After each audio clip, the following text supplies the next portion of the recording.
Well, I was at the philosophy meeting again last night. Actually, it's called Big Questions. It's not called philosophy, but it's the man in the street philosophizing. You know, Jesus said, I am come that you might have life. He's not come to change the world, you see.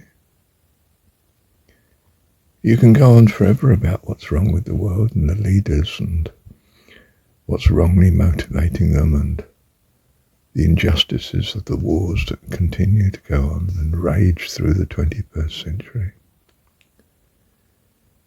It's not there to change. It's there to learn by. You know, Jesus said, who made me a judge over you?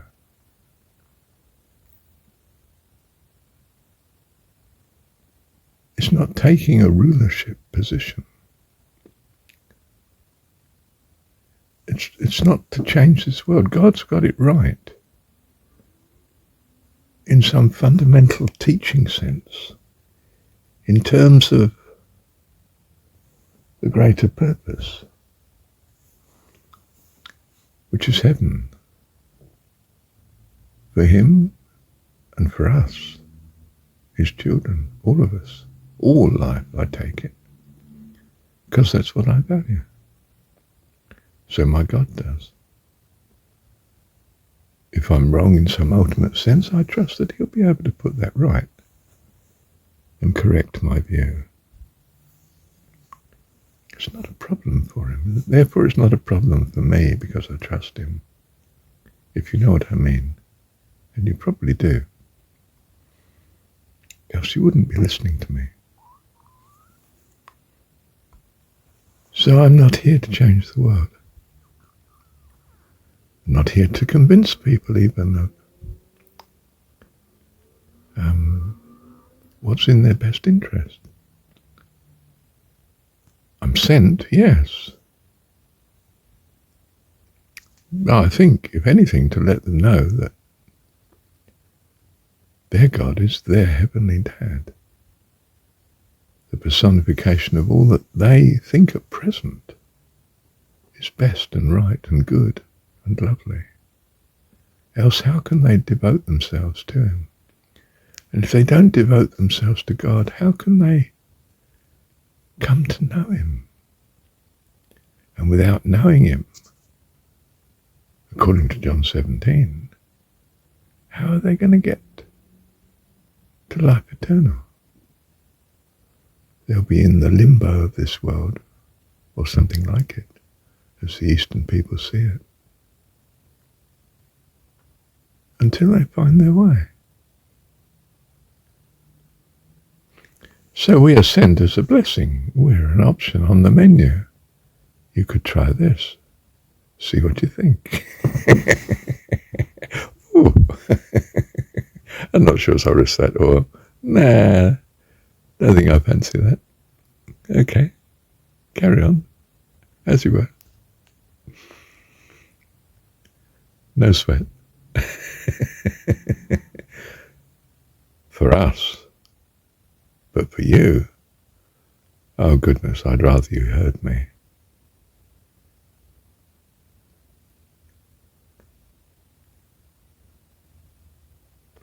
Because we are given to value life and to love those around us. And so yes, we do want to rescue, but we know God's on the case and much more able than we are. We don't have to fuss or stress. And indeed, fussing and stressing does no good at all. And ramming the gospel down your throat is hardly going to achieve much good.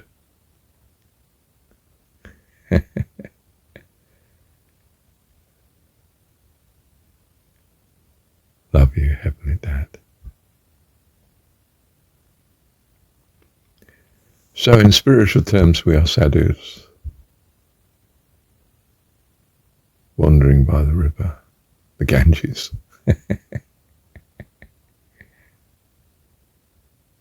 Or Jesus on the beach, neither on the land in the world nor in the deep water of heaven.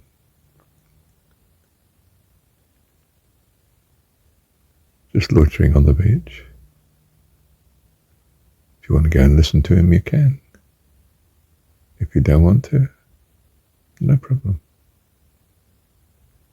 Not from his point of view. But it will be a problem from yours, else you won't come. It's most important you come. There's no way you should miss life eternal.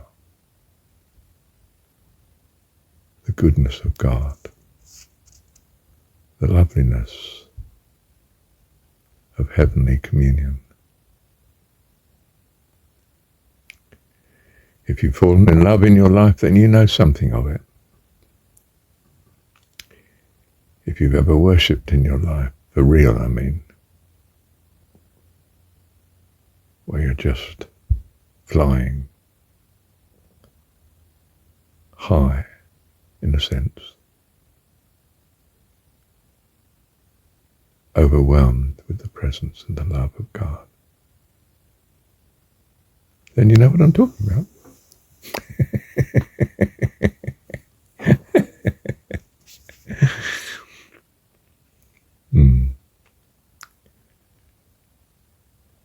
And if you're not, if you haven't had this experience, seek and you will find. It's as simple as that. I was seeking, right back as a child, coping with Mum wanting to commit suicide, knowing in my heart she was the only thing between me and desolation.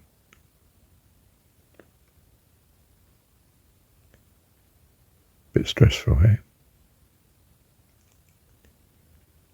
I knew Mum didn't have the answers. I knew I wanted the answers for Mum and myself, at least. So I sought. When young, I did frequent doctor and saint and heard much argument about it and about it all, but evermore came out by that same door wherein I went. A book of verse underneath the bough, a loaf of bread, a jug of wine, and thou beside me, singing in the wilderness. Ah, wilderness, art paradise now. So, we come through the experience of this life to know God, which is life eternal, as per John 17.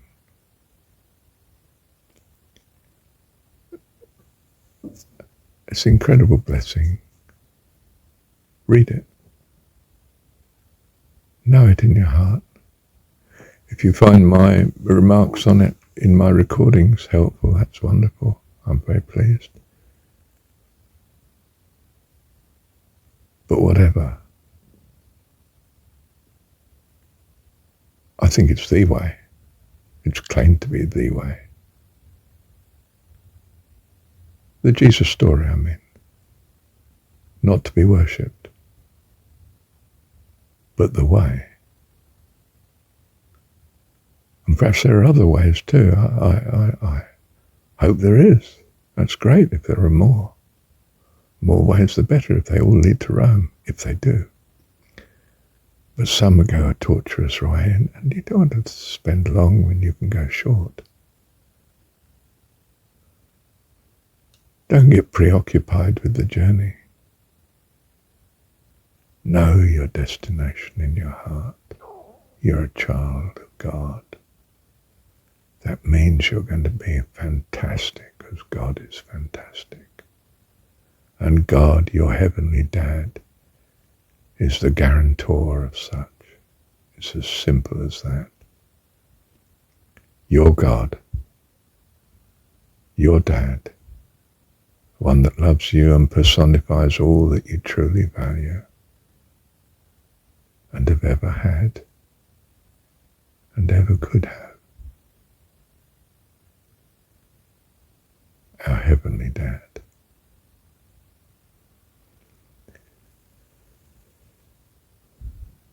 Taste and see. Find if you do want this in your heart. I found, my goodness, I want God to exist. How amazing. Took me 24 years to get to that point. Perhaps like the Eastern people say, it's taken me 1,000,000 lifetimes first. Oh, I desperately hope that wasn't the case. I just hope that this is a one-off job. God is able to do it in an instant. Here and now, while you're listening to me, suddenly you realize you want your Heavenly Dad to exist. Not that you know he does, only that you know that's what you value. How lovely. Bless you. And you are eternally blessed. Thank you, Heavenly